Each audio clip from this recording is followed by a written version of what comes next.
मोटापा बीमारियों का घर होता है और उसकी वजह से हमें बहुत सारी प्रॉब्लम्स का सामना भी करना पड़ता है। लेकिन गाइस, मैं आपको आपकी जानकारी के लिए बता दूं कि जो लोग स्लो ईटर्स होते हैं, मतलब जो खाने को धीरे धीरे चबा के इत्मीनान से खाते हैं, उनके मोटे होने की संभावना काफ़ी कम होती है। लेकिन मोटे लोगों के साथ ऐसा नहीं होता है।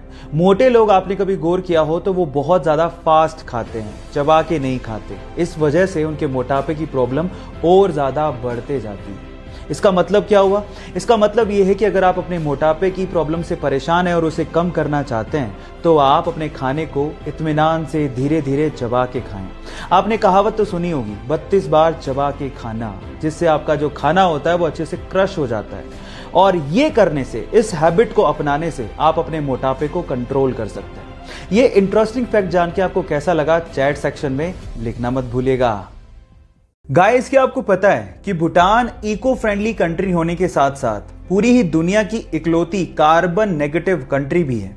पर सवाल यह है कि आखिर कार्बन नेगेटिव कंट्री होती क्या है? डोंट वरी, मैं आपको बताता हूं। इसका मतलब यह है कि भूटान जितनी CO2 प्रोड्यूस करता है उससे कहीं गुना ज्यादा वहां के फॉरेस्ट CO2 को एब्जॉर्ब कर लेते हैं, जो कि हमारे एनवायरमेंट के लिए बहुत अच्छी बात है। पर यह सब पॉसिबल हो पाया है वहां के लोगों की सोच की वजह से। जैसे कि सन 2016 में भूटान की महारानी ने एक राजकुमार को जन्म दिया और बजाय बड़ी सी पार्टी देने के वहां के राज परिवार ने 1,08,000 ट्रीज को भूटान में प्लांट किया। कितनी अच्छी सोच है ये। आपका इसके बारे में क्या विचार है? चैट सेक्शन में लिखना मत भूलिएगा। आप लोगों ने अपनी साइंस की किताबों में एटम के बारे में ये तो पढ़ा होगा कि एटम के 3 बेसिक पार्टिकल्स होते हैं, इलेक्ट्रॉन, प्रोटॉन और न्यूट्रॉन। लेकिन इंटरेस्टिंग स्टोरी है इनकी डिस्कवरीज को लेके। इलेक्ट्रॉन की डिस्कवरी सन 1897 में सर जे थॉमसन ने अपने कैथोड रे ट्यूब एक्सपेरिमेंट से की थी। उसके ठीक 12 साल बाद उन्हीं के स्टूडेंट रदरफोर्ड ने गोल्ड फॉइल एक्सपेरिमेंट से प्रोटॉन को न्यूक्लियाई में डिस्कवर किया था।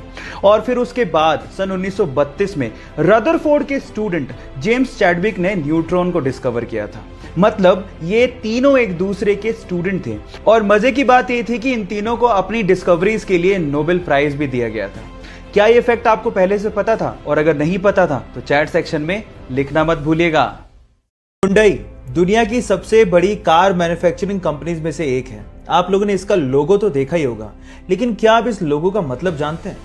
शुरू में तो ये सिर्फ एक लेटर H की तरह दिखता है, जो कि शायद आपके हिसाब से हुंडई को रिप्रेजेंट करता होगा, लेकिन इसका एक हिडन मतलब भी है। उसमें 2 लोग एक दूसरे का हाथ यूं पकड़ के खड़े हैं, जिसमें से एक है कस्टमर और दूसरा है हुंडई का रिप्रेजेंटेटिव। और वहां पर यह बताने की कोशिश की जा रही है कि कस्टमर और हुंडई के बीच में ट्रस्ट और सेटिस्फेक्शन का एक रिलेशनशिप है। क्या इस हिडन मतलब को इससे पहले तक आप लोग जानते थे? और अगर नहीं जानते थे तो चैट सेक्शन में लिखना मत भूलिएगा। गाइस, आप लोगों ने लोयन, टाइगर, इन सब स्पीसीज के बारे में तो सुना होगा, लेकिन क्या आपने कभी लाइगर के बारे में सुना है? Liger, LIGER।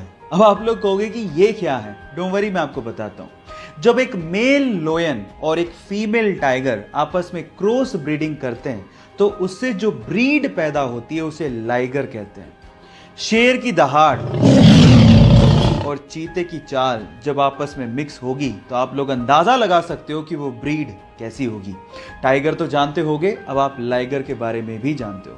ऐसे ही इंटरेस्टिंग वीडियोस के लिए मुझे फॉलो करना मत भूलिएगा। मिलते हैं अगले वीडियो में। Thank you. गाइस, एक बहुत ही इंटरेस्टिंग फैक्ट बताता हूं। अमेरिका के आर्कनसास में एक डायमंड की माइन है जो कि पब्लिक के लिए ओपन है। मतलब यह कि वहां पे कोई भी जा सकता है, डायमंड को ढूंढने की कोशिश कर सकता है, और अगर डायमंड मिल गया तो वो डायमंड उसका। इस माइन का नाम है crater of diamond state park, जो कि 911 एकड़ में फैला हुआ है। सुबह 8 बजे खुलता है, लेकिन उसके लिए एक टिकट लगती है लगभग $8 की, यानी कि 570 रुपए के करीब। और वहां पर आपको डायमंड कैसे खोजा जाता है वो भी सिखाया जाता है। यह अकेली इकलौती ऐसी माइन है जो कि पब्लिक के लिए ओपन है। जब 1972 में से खोला गया था, तब से लेके आज तक 30,000 से ज्यादा डायमंड यहां पर लोगों ने खोज निकाले हैं। यह इंटरेस्टिंग फैक्ट आपको जान के कैसा लगा? चैट सेक्शन में लिखना मत भूलिएगा।